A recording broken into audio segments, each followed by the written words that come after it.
Classes in session, 6:15 University.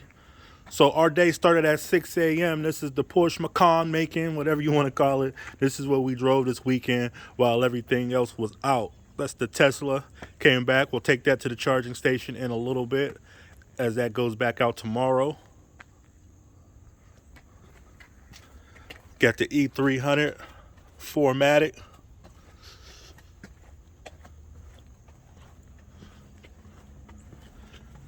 Got the BMW 5 Series.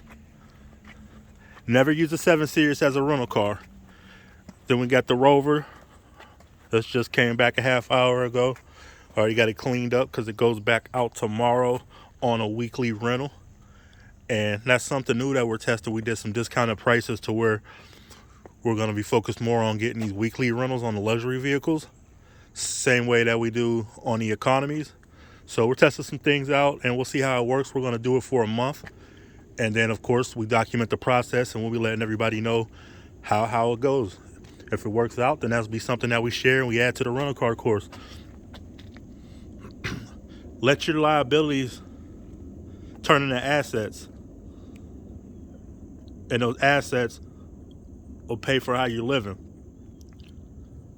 So we've been in this house for a few years now. And the way appreciation is, it's increased in value over $192,000 since we had it. That's the power of real estate. Because I think a lot of people have been caught up in the car stuff because we've been posting a lot about the cars, but I just want to be clear.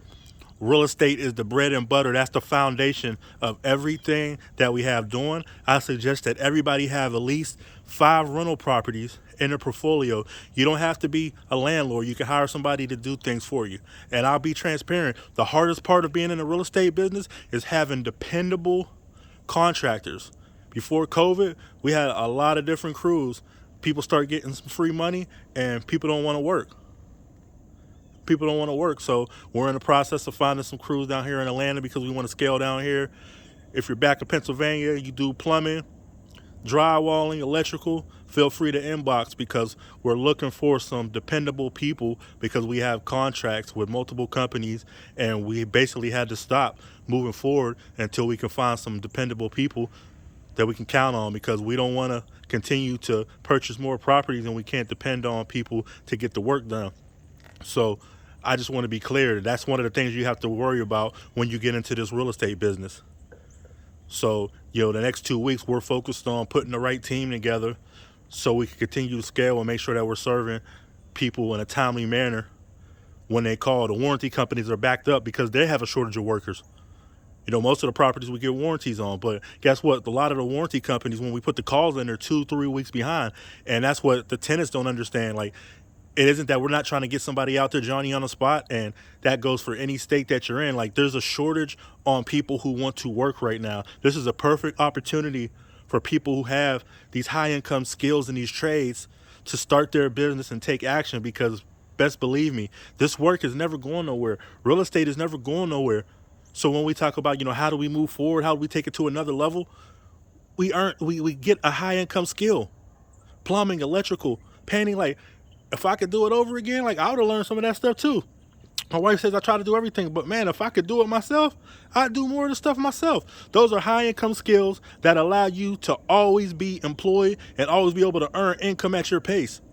So to my youngins out there, get certified, go to trade school, get those certifications so you can start these companies and build a legacy. You start off doing the work, then you master that craft, and then guess what? After that, you're hiring people to put in place, and you're the foreman. You're the one overseeing the projects. But at first, you start and you get your hands dirty. That's like everything we do. Like, we work with Uber and Lyft drivers. Guess what? We do some Uber and Lyft and DoorDash. There's nothing wrong with it. That is good money. So whatever it is that you're focused on, don't be afraid to jump in and get your hands dirty because you want to understand every aspect of the business that you're trying to start.